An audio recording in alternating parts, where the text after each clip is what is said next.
Hello and welcome back to another PlayUK Salon, a digital event organized by British Council. Salons are bi-weekly online professional development workshops through which we foster an exchange of ideas and practices between the UK and Western Balkan games communities. This time, we are joined by Stephanie Ijoma, founder of NNESAGA. NNESAGA is a platform dedicated to championing diversity and inclusion in the games industry. And Stephanie will share the story about how she got started building the NNESAGA brand and community and reflect on the challenges and the opportunities she faced in 2020. We're very excited to have her today, but before we get started, let me just say that this session will last for 90 minutes, and I encourage you to participate in the discussion after Stephanie ends her presentations. We will make sure to go over all of your questions, no worries. So now back to our guest. Hi, Stephanie. Again, we are also very excited to have you here as a speaker today. So could you please introduce yourself to the audience? Sure. Hey everyone, hope everyone is doing well and keeping safe during these trying times. My name is Stephanie. I am the founder of NNESAGA, which is one of the UK's leading gaming and entertainment platforms going around. NNESAGA is made up of gaming, comics and anime, and as they said, it is my mission and my duty to champion diversity and inclusion. Shall we get started? Awesome. And could you also now tell us what your talk today will be about? As you said, like we will be talking about how you started the NNESAGA, what's the mission behind that platform, and could you please elaborate on what our listeners will be able to learn from you today? So with today's session, we're going to be talking about building NNESAGA. But it's not just about building NNESAGA, it's more so about building your brand. It's about maximizing the little numbers you have, or how to make the most of what you're trying to do within the game space or in any type of field that you're in, and how to choose the quality over quantity.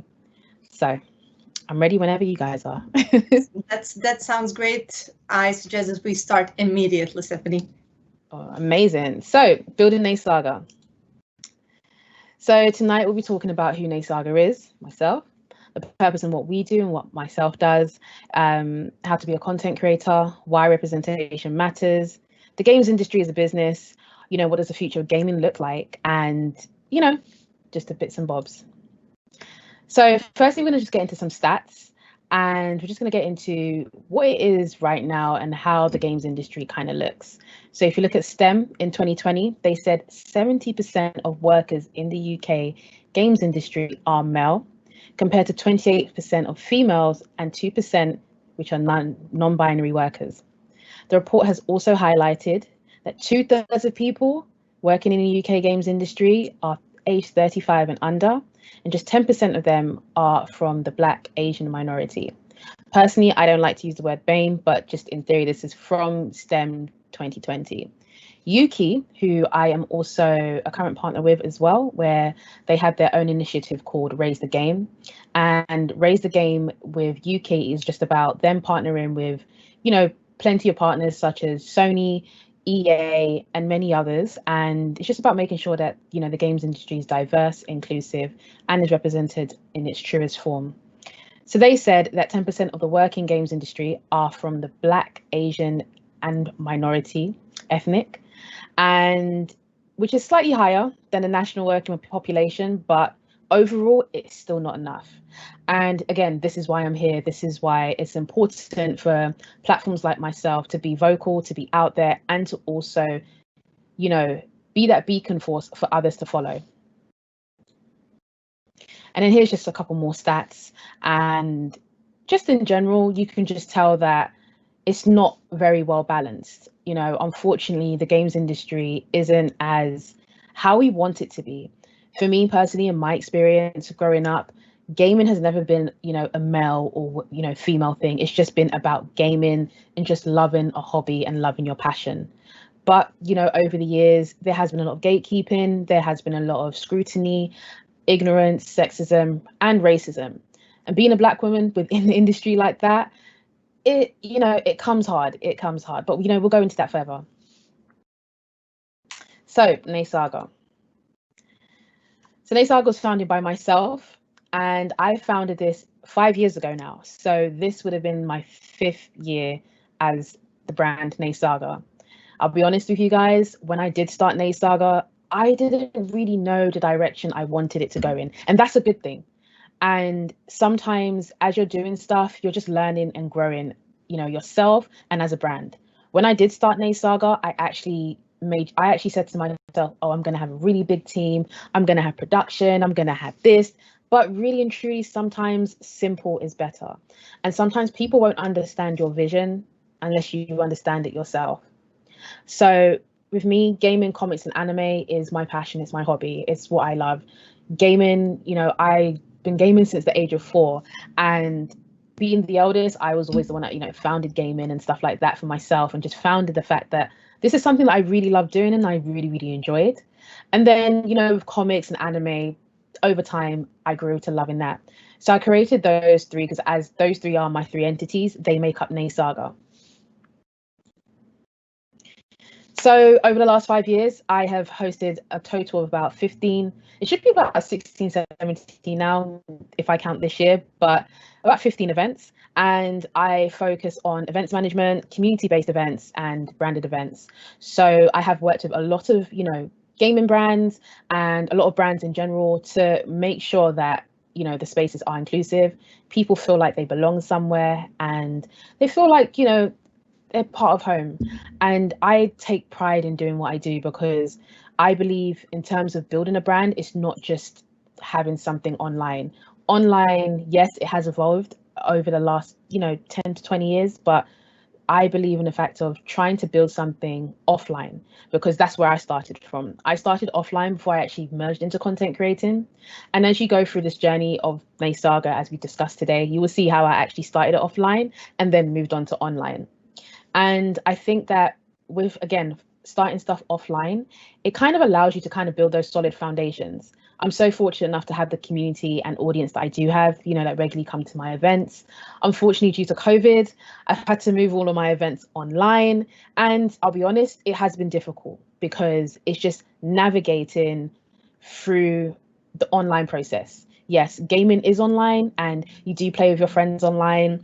You do have the aspect of playing FIFA or Call of Duty, but that kind of experience and that, that sort of feel that you get playing with your friends together is what I'm all about, bringing stuff together. Gaming is about people coming together. And that's why I host these events. I also host these events, to create a safe space for people from, the underrepresented areas, people who are Black, person of color, and as well, especially for women. Being a woman in the games industry, we don't have it easy at all. We are always considered lesser, especially being a Black woman. We are, disregarded, and we are like the most disrespected. And just having my events allows women to come together as well as men.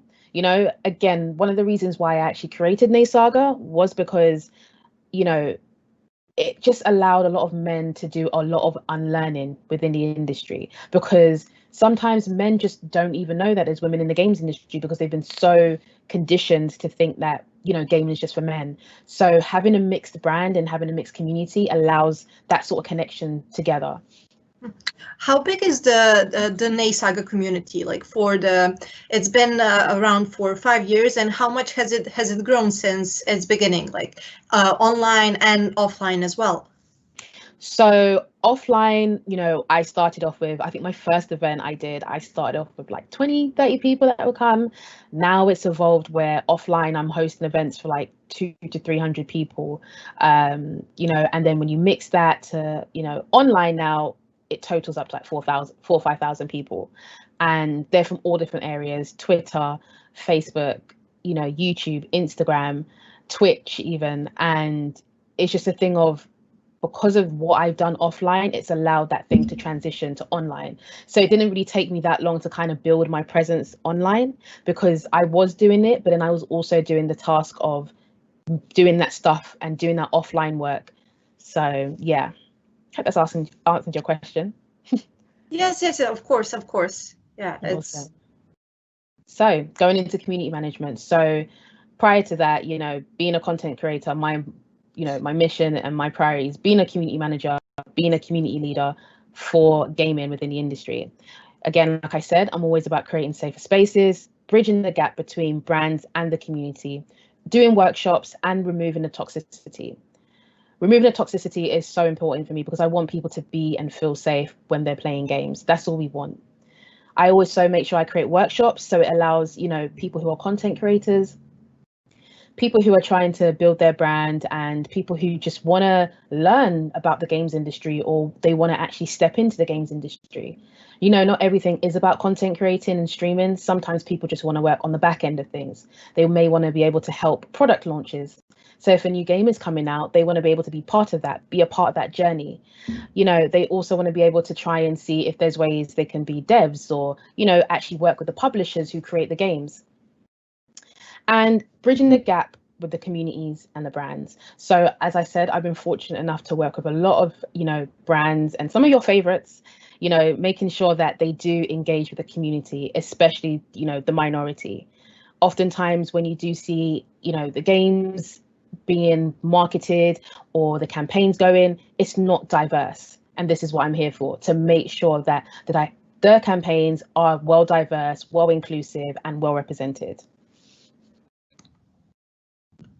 I also do diversity and inclusion consulting. So I try to make sure I do D&I workshops, and I am a public speaker as well. So when I'm not playing video games, when I'm not hosting events, I do a lot of consulting with brands. Again, unfortunately, there is quite a lot of institutional racism within the games industry. So again, it's my mission to kind of be that voice to, tell these companies and tell these brands, what are they doing wrong? How can they rectify it? And then how can they improve and continue that journey and that mission of, creating that inclusive space within the workforce? And again, it's not a thing where it's happened overnight. We're still doing the groundwork. We're still making sure that people are feeling like they are, somewhere and they do belong somewhere. And because a lot of companies are complacent, and they often do fall to the point of, being lazy, it's my job to make sure that I'm kicking them up the butt and telling them, listen, this is what you need to do. This is how you need to include more men, from different backgrounds, more women, more people from the LGBT community, people who are less abled, and just making sure that it's such a well-versed, area. And yes, I am also a content creator. So I have been officially on YouTube since last year, November. I did start about 5 years ago, but it was very on and off. And if you guys remember, I did say that I did start with a big production team that I hired, but they let me down.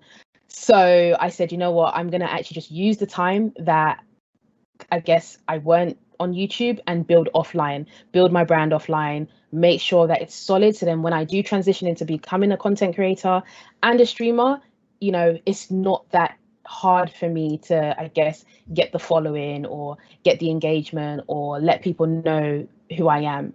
Being a content creator has been fun, and it's super important to make sure you enjoy it first. You're not in it for the money, and you know what you're doing as a content creator. One of the reasons why I did come back as a content creator was because I just wanted to know that I'm not the only one in this, and I didn't see many Black women in YouTube talking about video games. Only, the kind of odd here and there, but especially in the UK, there's barely any of us. And I kind of just wanted to just say, you know what, I'm just going to make sure I invest, do this, and actually just transition to content creating and, creating content on YouTube, because YouTube does provide a lot of opportunities. As well as that, I am a Twitch streamer. And being a Twitch streamer, for those that don't know, Twitch is, a live gaming service where you play video games live and people just come and watch you. People just come and, see what you're doing, and they actually get to see you play something in real time. So I do that a lot, and I do work with brands on a couple of their launch titles. So it's really, really nice to do that. So here's some of a few clients, collaborations, and partners I have worked with. I didn't fit them all in there, but currently I am partnered with Elgato, who are one of, if not the most known gaming tech brands in the world, as they specialize in creating gaming tech, for you to be able to create content with. Actually, the light I'm using now is from Elgato. What I'm using now is an Elgato Cam Link, just stuff like that enables you to have a smoother process, creating content and being able to showcase your content. And they are an amazing supportive company. Some of the brands I have worked with have been Ubisoft. Recently, we worked with them, for the newest Watch Dogs Legion title, where we wanted to distribute game codes to Black content creators in the UK, as Watch Dogs Legion came out during the month of Black History Month. And, it's set in Britain. So it only made sense for us to work together and do that. I've also worked with them on the newest Assassin's Creed Valhalla. And I've also worked with Sega recently for the new Yakuza game. And I worked with Nike as we did a Nike 2K event. As you know, 2K had their own, NBA 2K game. So we actually collaborated with Nike and we hosted our own, NBA games night. I worked with Facebook as myself and Jayan from Black Girl Gamers, who is also the founder of Black Girl Gamers. We co-produced a separate brand together called Gamer Girls Night In, where this event where we co-produced is for women by women.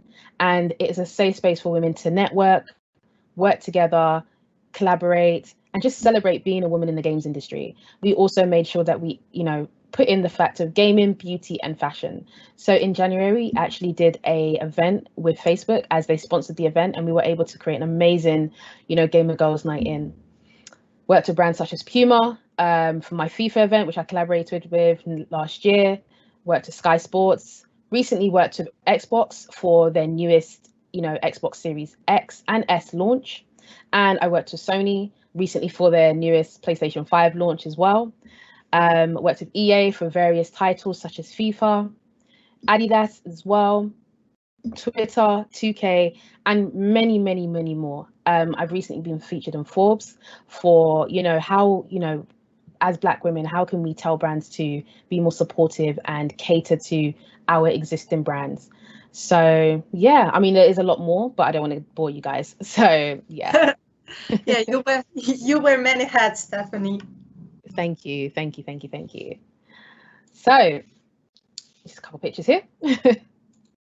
So, getting to the nitty-gritty. You guys want to be a content creator, but how do you want to be a content creator? Why do you want to be a content creator? What is your purpose? And we'll get into that. So you want to be a content creator. Here are 5 things that you need to remember. You need to remember your unique selling point. What is it that actually makes you want to become a content creator? What makes you stand out from the rest?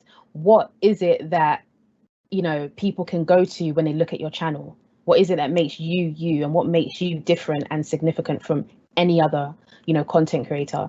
Every kind of field that you're in, whether it is the fashion, the beauty, gaming, tech industry, somebody's always doing something. But what makes you stand out? For me, I know that I'm a Black woman who is from Britain, and I play a variety of games. I have my own community. I have my own platform. I'm very, very different in the type of content that I create. I'm not somebody who is just somebody who plays one specific game.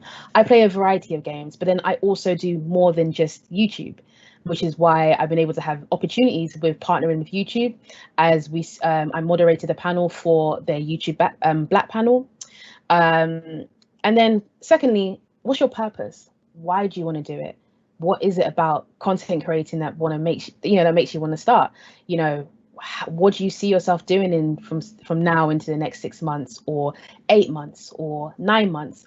What is it that wants to keep you going? Because creating content is not easy. Let me be honest with you, especially if you want to do it and you have a full-time job, or you actually want to take it full-time.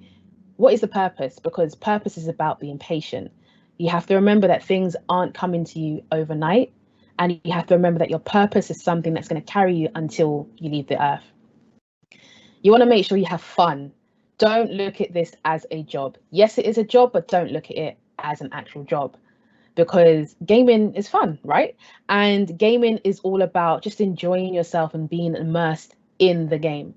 I just hope you guys remember that you are allowed to have fun in your your job. There is times when it's up and down. Like, for me, sometimes I don't want to get out of bed. I just want to play games and that's it. I don't want to create content, because what tends to happen is that when you think about creating content 24/7, you don't enjoy the game. You don't enjoy why you got into this in the first place. So make sure you have fun, and you make sure that fun is the most important thing about content creating. Fourth, branding. Branding. I cannot stress this enough. Before you even start content creating, you need to make sure you come correct. You need to make sure that when you enter this world in content creating, everything you have done to the aesthetics, to the theme, to your intro music, outro music, every little thing, you want to make sure that your branding says something about you. Yes, everyone is influenced by something. We're all influenced, but make sure that everything is suited to you, because at the end of the day, when brands and companies do come to you, they want to make sure they're coming to you, not because you relate or you look like somebody else or the content you do is similar to somebody else. You want to make sure that you are you, and when the brand comes to you, they're coming for you and nothing else. Investment. I know nobody likes to talk about investment, nobody likes to talk about money, but gaming is expensive. And in anything you do in life, especially if this is something you want to go full time with, technically you are self-employed.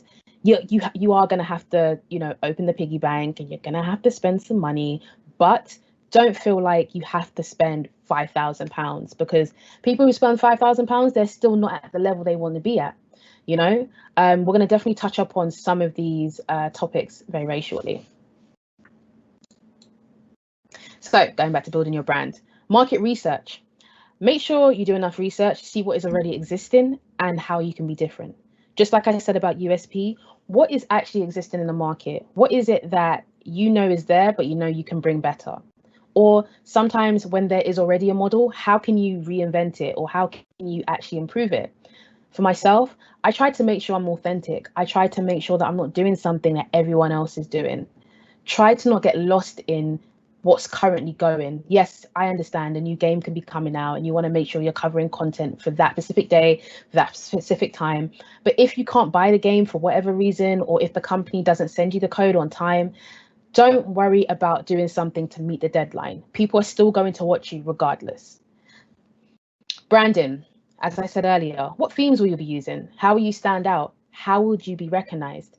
Building decks. Guys, I think it's super, super important for you guys to really start, monitoring and really start documenting what you guys do.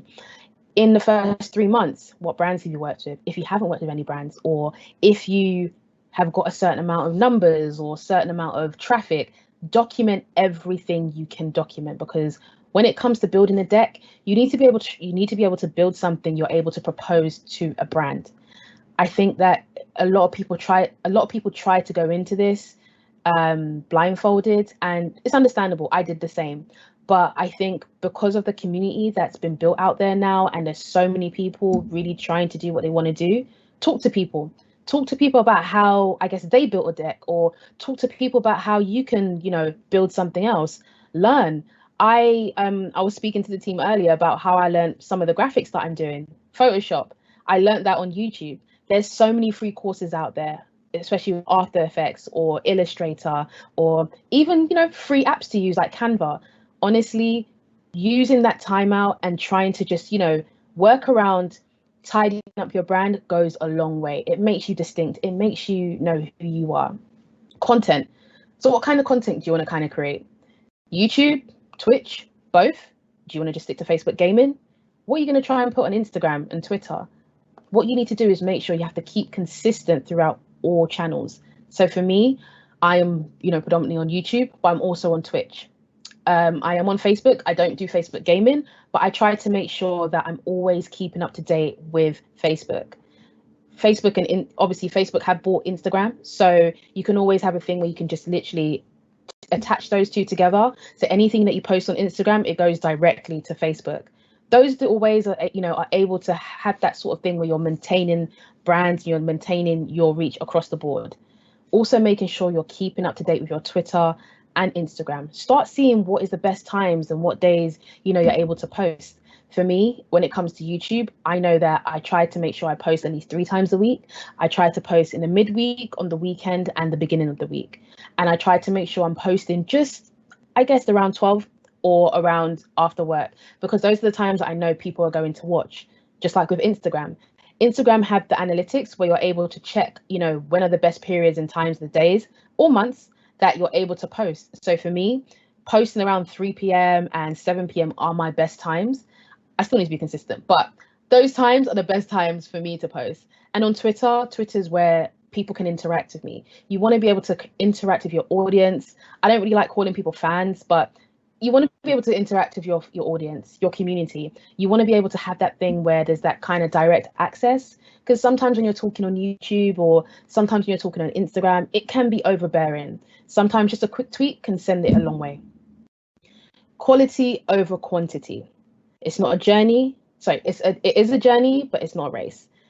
Never, ever try and copycat or try and imitate what somebody else is doing.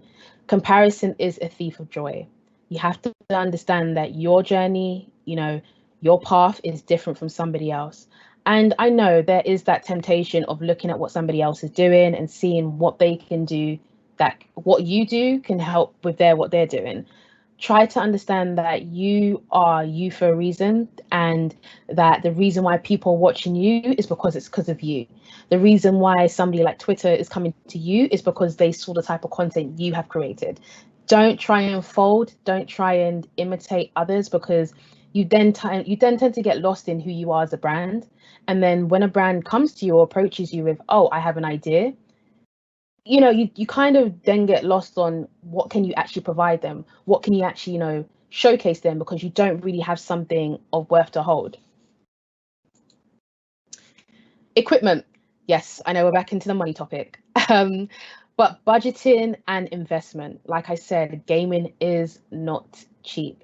Going back into USP, actually, I saw that in the market, there wasn't that many people talking about gaming and finance. So in the summer, I actually did host a gaming and finance event virtually with GameSpot, and it was called Saving for the Next Gen. Now, we know so many people are going to be investing in gaming, especially during the peak times of lockdown. But what I wanted to do is I wanted to actually provide an event where people can have information. Information is one of the most important keys of life, and information is, what can really set you apart from being great to greater. So, I made sure I did a gaming and finance event so people are able to understand what they can actually do to prepare for the next gen. Now, going back into equipment, budgeting and investment, don't feel like you have to spend £2,000-3,000 to provide the best equipment. Do it over time. When you're content creating, the most important thing you need to worry about is making sure that your content is out there. Try and focus on, maybe just having a good mic going. You don't even need to show your face for the first 6 months. Just make sure the content is out there. Make sure that you try and invest in maybe a good capture card, because you want to be able to, provide that quality. And then over time, start thinking about what actually you want to buy. If somebody, wants to start for £500, see what is out there for £500. You can get a good quality mic and a good quality headset for a good decent price. And also make sure that when you are budgeting and investing, don't feel like, it's the end of the world. When things start, working out in your favor, and, when you're waiting for the next paycheck, do it over time, stretch it out. We have 12 months in the year. Maybe focus on getting one product every month. By the time it is the end of the year, you will be able to see you have an equipment full of stuff. Short term and long term. So you need to think about how to really detail and analyze what you want to do in 6 months, what you want to do in a year. For me personally, I try to make sure that I have things where I put in place with what I want to achieve in the next 3 months. If I want to, post these kind of contents in the next 2-3 weeks, okay, make sure I prioritize and make sure I kind of position myself to, create that kind of content I want ahead of time. Also, think about what you want to actually do and who you want to work with for long term. Do you want to make this consistent? Do you want to make this a full-time job? Now, how do you want to do that? How do you want to transition into that? Think about it. We need to be realistic. you are not going to break bank in the first year of content creating. And especially with the YouTube algorithm and how you need to meet certain thresholds, we all need to make sure we're being realistic. Again, still have fun with it, but if you want to try and make this a full-time role, ensure that you are prepared for it. I would also say as well, things like having gaming calendars really help. You're able to put in the gaming calendar when a new title is coming out, if there's something in particular you would like to work on, if you want to kind of create content, during different days of the week, having a calendar makes you really organized. And then support. Now, with support, I would always advise, don't look for partnerships and sponsorships so early into your career, because you don't want to then become the person that's very reliant on partners and sponsorships.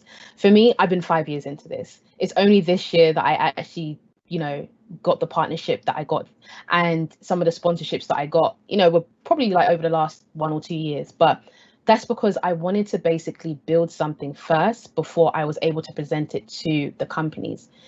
When you are approaching brands, and companies, you want to make sure that you're approaching them with the notion of they need you more than you need them.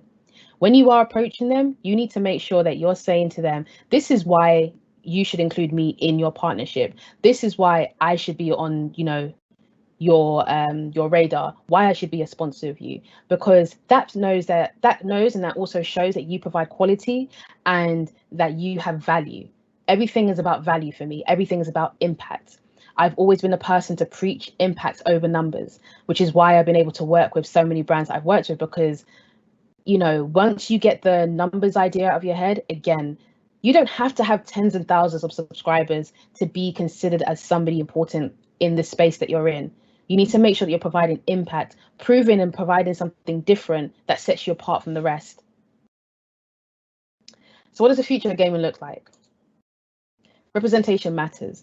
Now, again, I started NNESAGA 5 years ago because I didn't see people who were like me. I wanted to be in a space where I felt included in. I wanted to be seen as an equal. I didn't want to be in a space where I'm having to always constantly fight for that representation. Unfortunately, I'm still doing this 5 years later, but that representation is so important to me because I want to be able to fight that good fight so the next generation does not have to fight that fight for themselves. I want to be able to provide opportunities and provide, that kind of support for people who want to get into content creating, who want to be in the gaming space, and who want to just do great things within the games industry. And here's where you can find us: Facebook, Twitter, YouTube, Instagram, and we have a website, www.nnesaga.co.uk. I think that's it. Awesome. Well, thank you, Stephanie, this. Yeah, for this like very I would just say like a preview of all the things that you have done for the past 5 years. But now we have a lot of time on our hands, and we can talk in more detail about you and your path into the games industry, and of course the NNESAGA and its future. And from what I see, we already have like a lot of questions from. Oh wow! Yeah, a lot of questions from the audience. Yes. Hey everyone. Before we go on to that, I'd really it's amazing to see how you helped create a space where everybody feels so welcome, and like just going like through your Twitter and reading your interviews, you're like relentless about keeping that place safe. Yeah, and it's really wonderful to see how the NNESAGA community has grown, and how the numbers of partners and the companies who wanna help you like spread good practices regarding representation has also grown. So congrats on that, and I really hope that you will achieve great success in the future as well. But yeah, let's go back just a little bit into the past. So you said that when you started NNESAGA, that you had like big plans, big ideas. You hired a big team. So and it didn't work out. So if you could go back to that moment, like what advice would you give yourself? And actually, yeah, what advice would you give to anyone who wants to start their own initiative, their own platform, their own community and support group? Like, what should they have in mind when doing something like that? So when I started all those years ago, and I had like a big team, and I was so, like, this is what I want to do, this is what I want to do. Don't rush, honestly. Do not rush, because you kind of fall flat on your face. And don't give your ideas to everyone, because people won't understand the vision. And that was one of the issues why I had to literally just get rid of a lot of people, because they don't understand how serious or how important your vision is. Now, where I am right now in my life and my career, I actually have an editor, and she's absolutely amazing. And she's literally like my right hand, like my right arm. And trust me, literally, smaller is better. Simple is a lot more better. I think it's really important to know that you don't have to just have the big production teams and the full-on stats team to really drive and help your mission. I think over the years it's kind of helped me along the way know what I want to do and know what my purpose was. For quite a long time I actually kind of not denied my purpose, but kind of shoved it to the side a bit, because I have that kind of self-doubt in a sense, because being a Black woman in this space, you often just feel like, you know what, this is quite a long stretch, because we don't have the opportunities, and it's going to take us longer to be where we are, or we're going to have to work 10 times harder to just get a fraction of that opportunities. But I just, had to keep telling myself, just keep going, just keep doing the groundwork, just keep making sure you're molding the business that you want now and molding the brand that you want people to know you by. So, yeah. When did you first become aware of that, how would I say, like inequality in the games industry space? So I kind of had a hunch anyways, but when I was younger, playing video games online, you go online to play, I don't know, Call of Duty or something, and you play in different lobbies, and within different lobbies, you have people who are from different people from around the world. So you play online, and obviously you hear like their voices and stuff like that, and they'll be so derogative, they'll be super sexist and racist on top of that.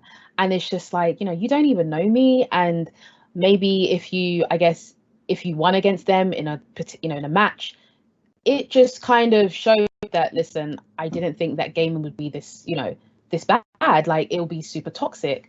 And then as I grew, and I initially wanted to work in the games industry, but it was so hard to get a job in it, and my background's in health, so I still work in health and everything like that. And my thing is, I'm trying to now transition into working on this full time, because I do NNESAGA full time, but then I also work full time. So initially my dream was to actually kind of work in the games industry, maybe work as an intern, or work in that kind of working as assistant and stuff. But there's barely any opportunities, well, at the time, for Black women or just Black minority people of color in general, because you just saw who the higher ups were. It was just literally middle-aged white men who only wanted to hire themselves and hire each other. And then when they wanted to actually further and stretch the diversity, it only led to white women. And it was just like, oh, well, why is there nobody here that looked like me? And the industry can be very, very cliquey. Everyone wants to just be to themselves, or if you're in one job and you want to get to another job, it'll be a lot more easier for you because you're already in that industry already. But because we as the minority don't have those opportunities afforded to us, it's very, very hard to actually just go straight into it, which is why I created NNESAGA, because if I've always gone with the motto of, if they didn't allow me in the spaces, I will create my own, so big that the doors come knocking and I have the power now. So yeah. That's a great quote, actually. Thank you. Yeah, you're very welcome. And now that you mentioned that you have a day job and that your background is in health, actually, how exactly did your way into the games industry look like? And for someone who, and what advice would you give out for also someone trying to get into the industry and that someone isn't a developer or an artist? Like, what are all the options within the industry for?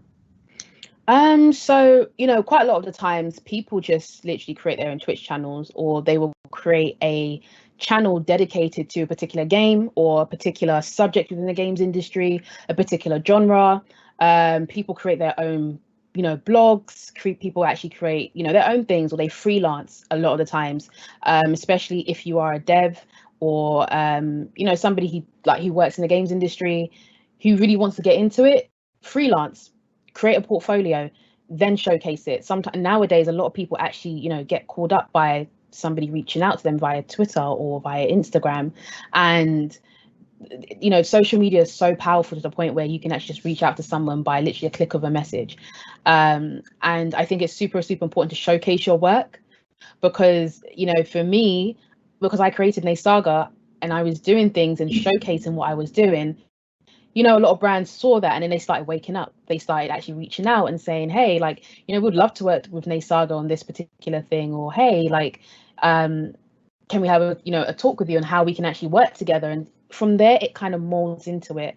And, I've heard a lot of success stories when people just create content on YouTube and from there, it lands them a role in their favorite, game studio. So yeah, creating portfolios for yourself, freelancing, maybe even starting in an industry that isn't necessarily gaming but has transferable skills. So yeah. So what would you say?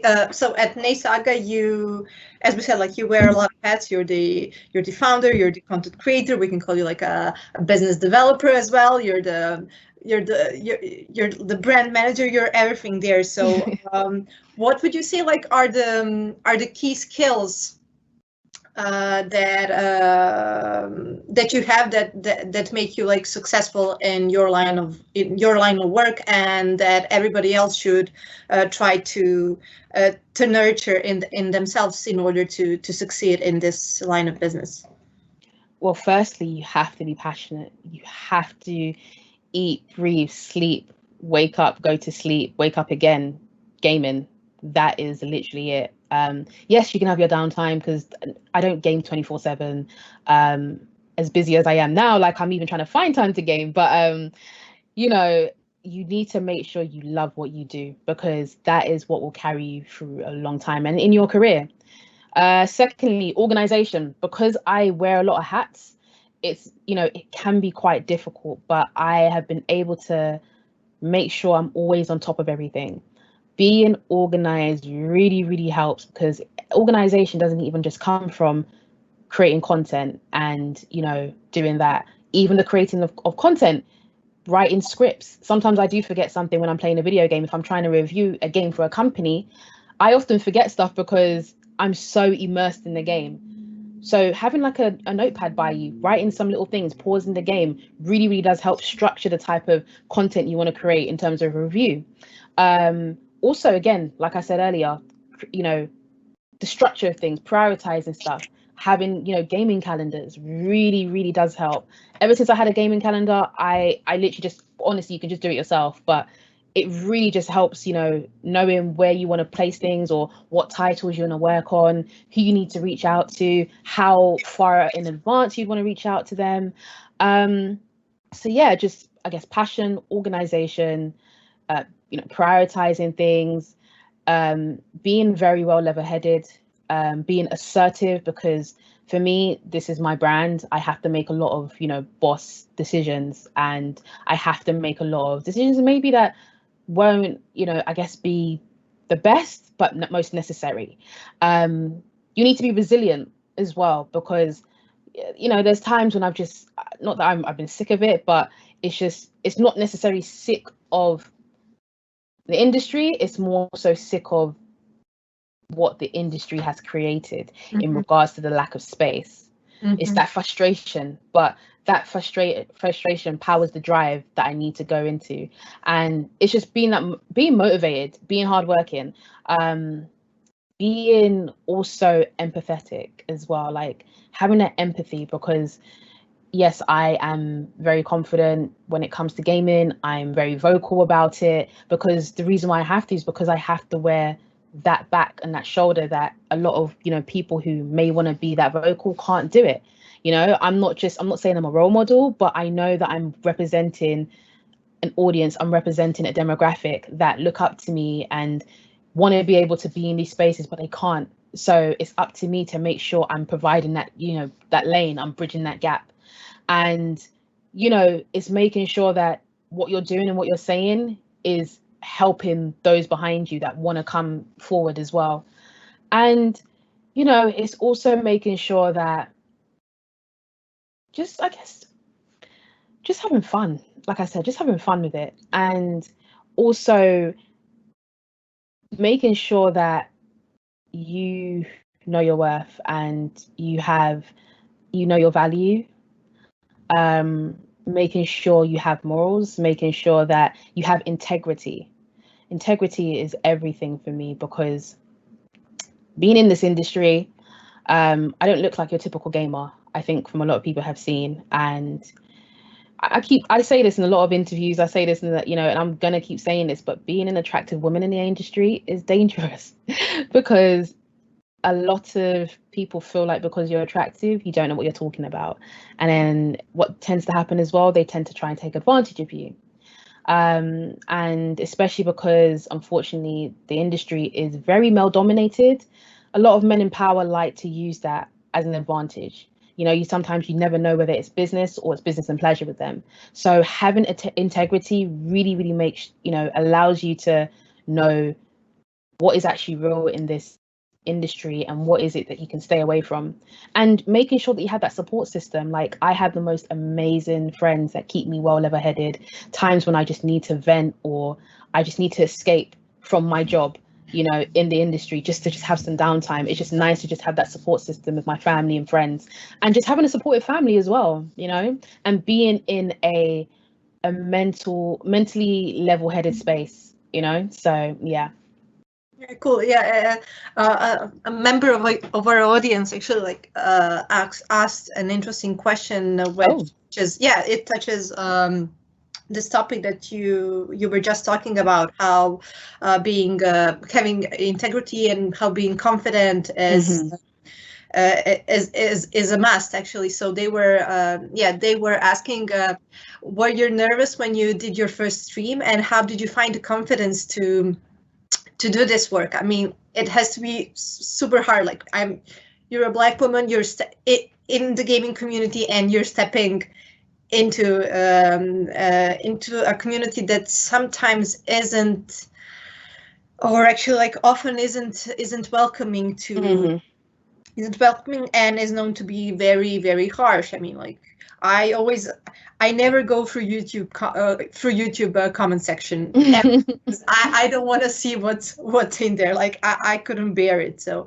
yeah. So how did you find the confidence, and how do you keep going?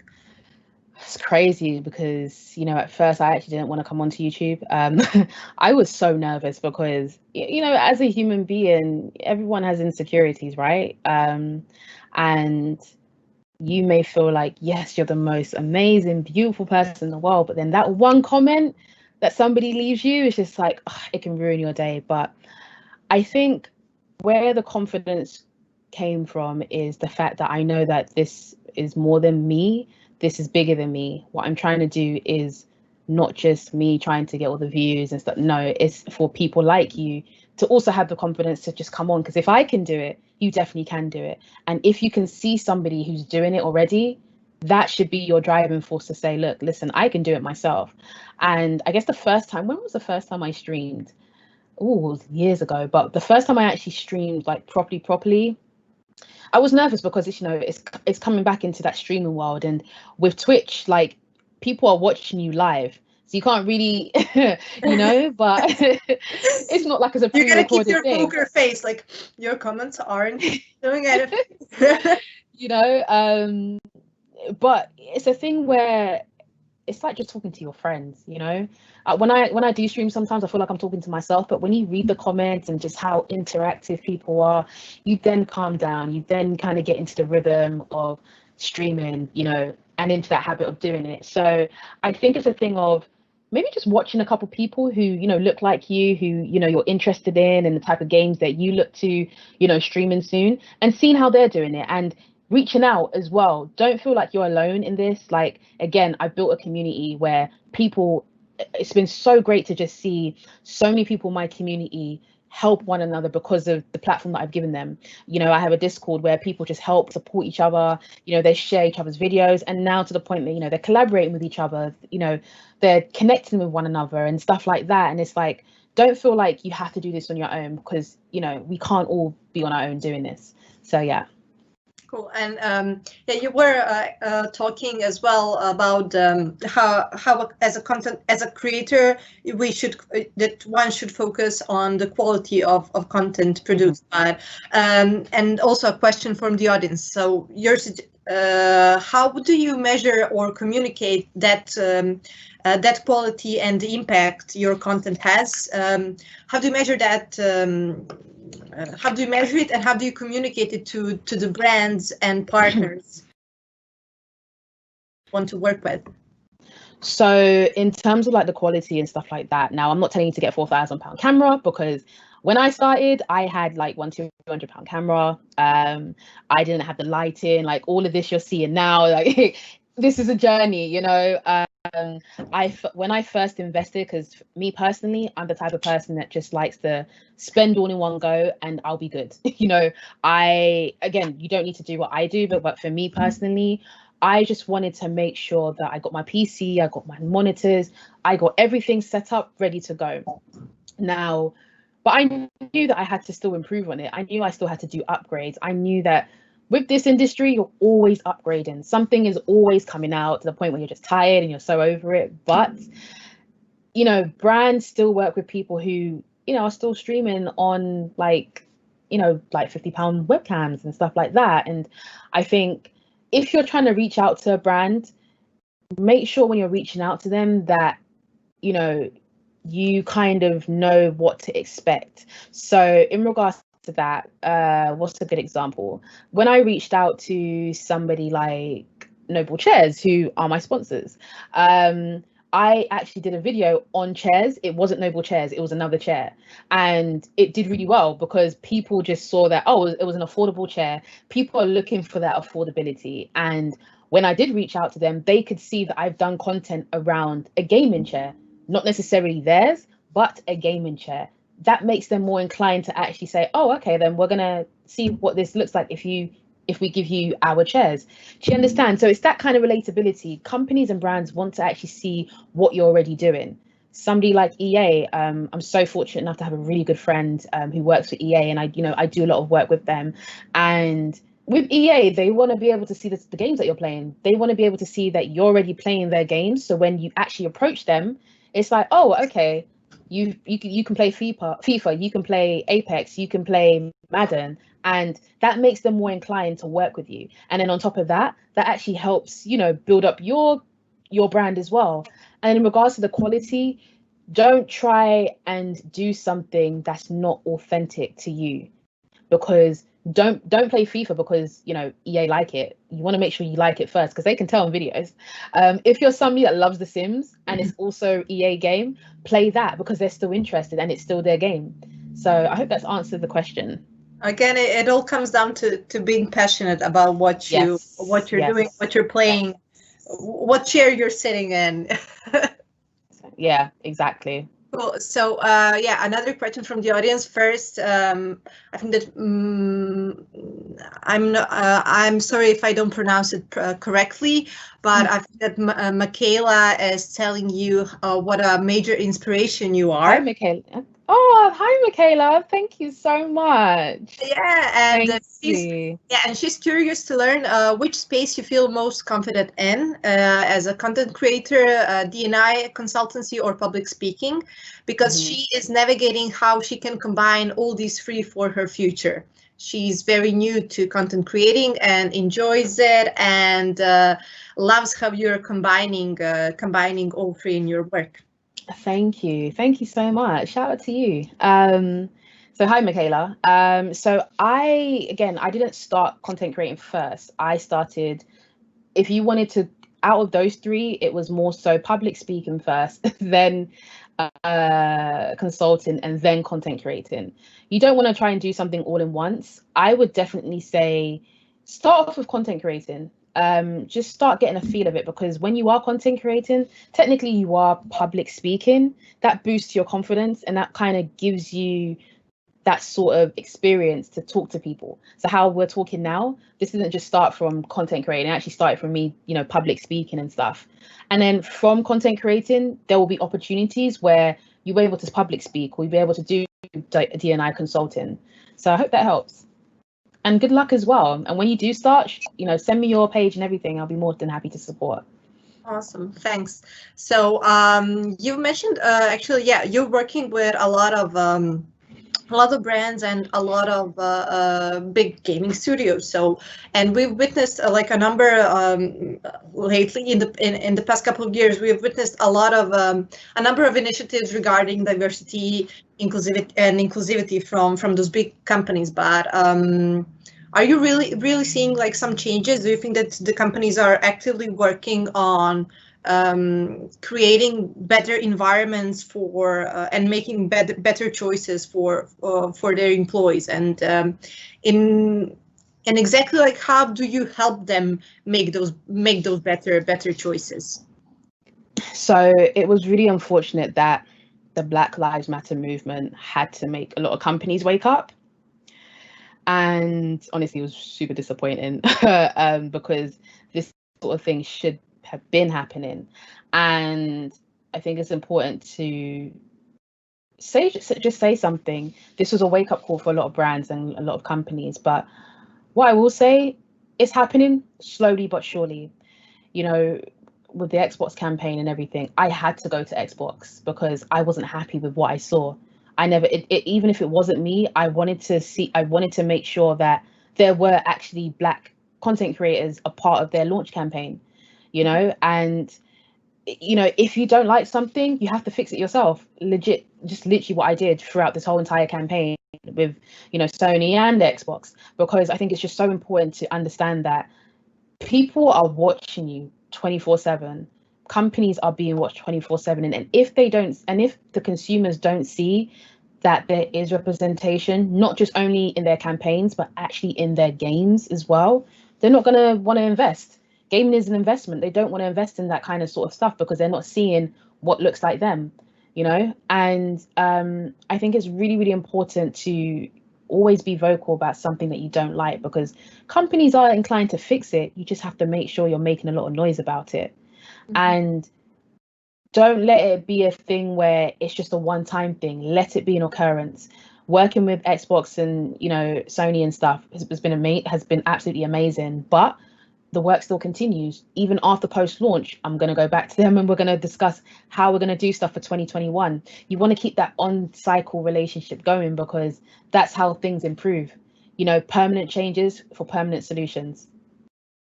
Cool. And now regarding the games, there's definitely a lack of non-white characters in games. And could you share some good examples of, in your opinion, like good examples of like Black representation in video games, like where those characters aren't just stereotypes, etc. Like, who do you think is doing a good job regarding that?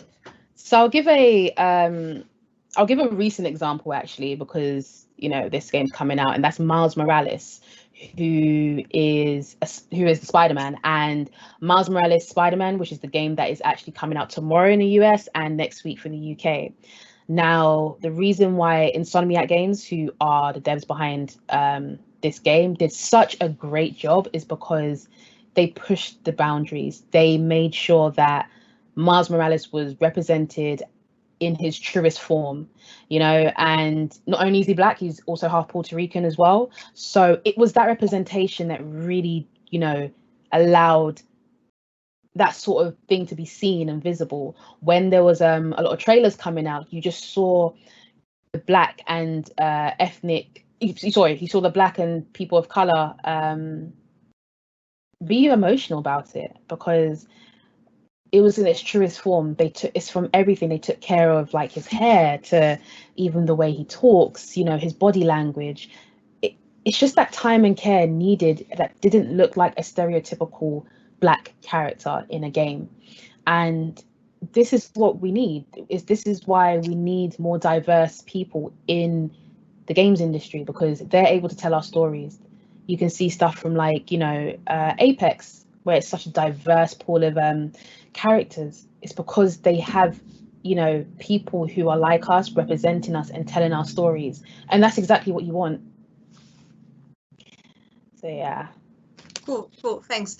Now I'd like to talk about a bit about the events that you helped organize and put together. So I've read a couple of your interviews, and you've said how the gaming events are usually, like, made from a male perspective, regarding, like, the lights, etc. Could you like elaborate a bit on that, and then just tell us how you make your events more relatable to your to the members of the NNESAGA community? So I made sure that creating NNESAGA, I made sure it was a mixed platform, because growing up, I grew up with guys playing video games. I never saw it as a boys girls thing. I just saw it as gaming, no gender to it, just gaming. And that's what I wanted to embody as, you know, I created NNESAGA. And I think it's so important to actually show the true reflection of what the games and the gaming community looks like now. But it's not reflected in that in their campaigns and their product launches. And I think it's really, really important to really show that you're not just here to give us the same, you know, old narrative of what a gamer is. A gamer isn't a middle-aged white man, because they do exist, but it's not just only them that actually make up the gaming industry. There's people like me, there's people like you. And I think it's really important to really highlight that thing, because, you know, earlier last week, actually, it was Phil Spencer from Xbox that said that, you know, we needed black leaders, and that's absolutely true, and I agree with it. But how can you say that when you're not hiring the right people in those spaces? How can you say that when you're not giving opportunities to black creators and black people within the space? You know, and it's just a thing of, there's a lot of saying, but there's not a lot of doing, which is why we are here, to make sure we're actually putting in the work. Because I guarantee you, if this industry was diverse, and if this industry, you know, actually did what it said, we wouldn't have to have, like, organizations and stuff. But you know what, I'm glad that I've built what I've built, because it's allowed me to meet so many different people.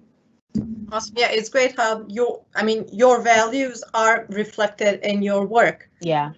And that's why you've managed to gather so many people around you.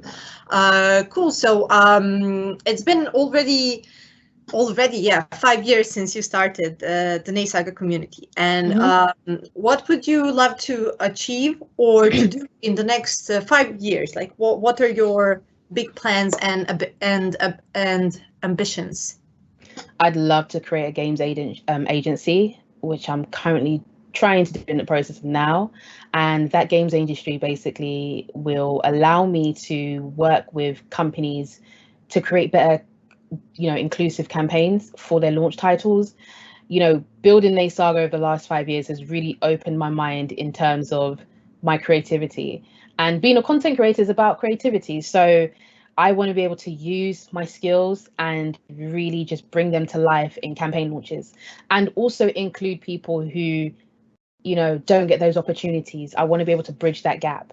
So a games agency is definitely in the horizon. Again, I'd love to transition full time. Hopefully next year, that will be one of the goals, to do this, full time, which I'm already doing now, but actually full time without. Yeah. I'd also just like to continue doing what I'm doing to make sure that I'm making a change within the industry.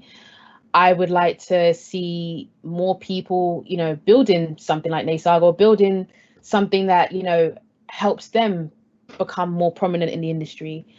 I would also like to, hopefully in the next 10 years, maybe build my own video game.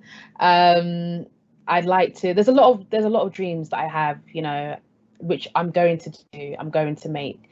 Some are quite personal, but I know I'm going to do it. But, in the next 5 years, go full time, create my own games agency, and I guess just grow bigger as a brand, and just show that you don't need numbers to be, considered as anything or be valued, so yeah. Yeah, we're keeping our fingers crossed for all those dreams to come true, but given your skills and resilience, I don't think that anybody doubts. Thank you. Doubts it. Stephanie, thank you so much for being with us today and for sharing. Thank you for having me. All these messages of support. Oh wow! I wish I could see them. No, but of support is meaning like you're leading a movement, and you have created like this support system for in which, like, as we said, like, everybody is welcome and everybody is safe to be who they are, and that's really amazing. Yeah. Thank you. Yeah, as you see, I'm out of words. Thank you. You have done. Again, thank you so much. It was a pleasure having you today as a guest speaker. I'd also like to thank British Council and Marie Folston for putting all of this together, and also a big thanks goes to our audience and all of their great questions and messages. They have been really very supportive tonight as well. Thank you.